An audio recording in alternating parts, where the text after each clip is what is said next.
जो लगातार बाढ़ प्रभावित क्षेत्र में घूम रहे हैं, कितना क्या लोगों के घर ध्वस्त हुए हैं और क्या कुछ मदद की उनको आश्वासन दिया? देखिए, मैं लगातार जिस दिन से ये बाढ़ का प्रकोप शुरू हुआ है अन्य अन्य क्षेत्रों में लगातार, और विशेषकर जो हमारे आदिवासी दफाई जिन्हें हम सब कहते हैं, इसमें 100% मजदूर निवासरत रहते हैं और इनकी हालत बद से बदतर है। छत तो पहले से थी नहीं, अपने पन्नी घास फूस की झोंपड़ी डाल के जो लोग निवास करते थे, अपना जीवन यापन करते थे, सब कुछ बर्बाद हो चुका है। पन्नी नहीं है, छत चूँकि कच्चे गिलाई की थी तो उसके कारण गिर गई। और अब जो वर्तमान में अभी सिरसा दफाई में खड़ा हूँ, अब ये स्थिति देखिए, इस दफाई की जो जानकारी है, कुछ जगह राशन आया, एक छोटे से हिस्से में राशन बट गया, लगभग 75% हिस्सा बगैर राशन के एक दिन के लिए एक दाने की कोई यहाँ पर राहत सामग्री नहीं पहुँची है। अब प्रशासन किस तरह से सर्वे कर रहा है ये समझ से परे है और बहुत दयनीय स्थिति में ये लोग हैं।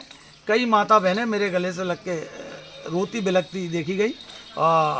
मेरा प्रयास रहेगा कि इनको कैसे भी करके कम से कम थोड़ा बहुत राशन मुहैया कराऊं, ये मेरी भी नैतिक जिम्मेवारी है। लेकिन बद से बदतर हालात है।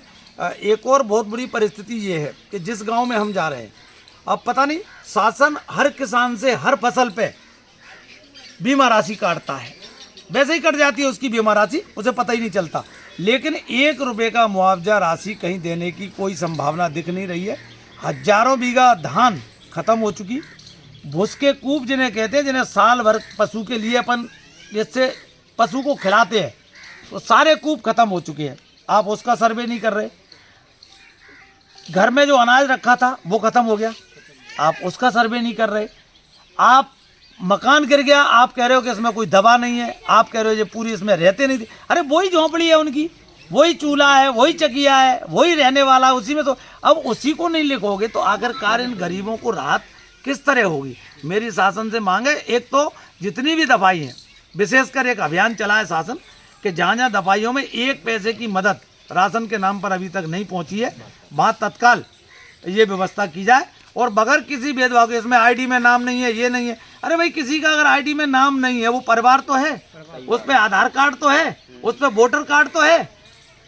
आप बताइए भाई, आप इतने बड़े लोकतंत्र में जी रहे हो, इनके लिए आप जब वोट डालने जाते हो तो आप कहते हो कि आप वोट डालने चलिए, वोट का प्रतिशत बढ़ाइए।